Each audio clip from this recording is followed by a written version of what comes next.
Hey, do you love to eat bread, but maybe you were too afraid to make it? Well, here's a really easy focaccia recipe that you can make with just a few ingredients and your bare hands.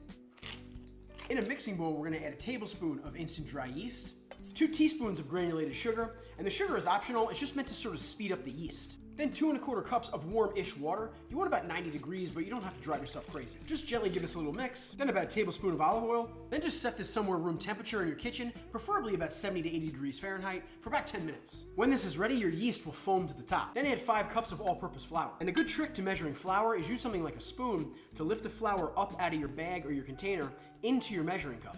This way you're not scooping the measuring cup, compacting the flour. Next is 1 mounded tablespoon of kosher salt. It's gonna be very sticky to start, but as we incorporate all this flour, it's gonna smooth out. Just knead this for a minute or two, and as you do, it's gonna start to clean the flour off the bowl. Then make a small pool of olive oil in a separate mixing bowl, and if you coat your fingers in this olive oil, they won't stick to your dough ball.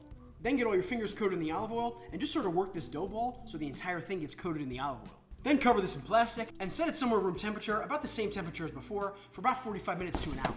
After that amount of time, your dough ball is gonna about double in size. Then liberally olive oil a half sheet tray, and again, get both of your hands nice and olive oiled up and press this dough out into your sheet tray. Once you have it all pressed out into your tray, take the tips of your fingers and just punch the dough down, making sure not to go all the way through. Then I like to liberally season this with kosher salt, but this could be everything: bagel seasoning or sesame seeds. You use what you like. Then we're gonna set this somewhere room temperature once again for about 45 minutes to 1 hour. Then while our bread dough rises, if you're like me, you forgot to take butter out to come up to room temperature. So grab a box grater and you're just gonna shred the butter. This way you can make as much compound butter as you want, and it will behave like room temperature butter.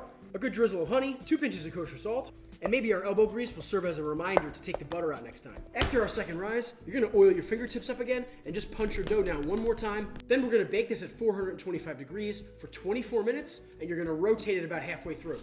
Then once this is fully baked, let this hang out on your tray for about 5 minutes before transferring it out onto a wire rack. And if you don't want a wire rack, just find something in your kitchen that will let the bottom of this bread breathe. And follow me if you're gonna have enough butter for this baby.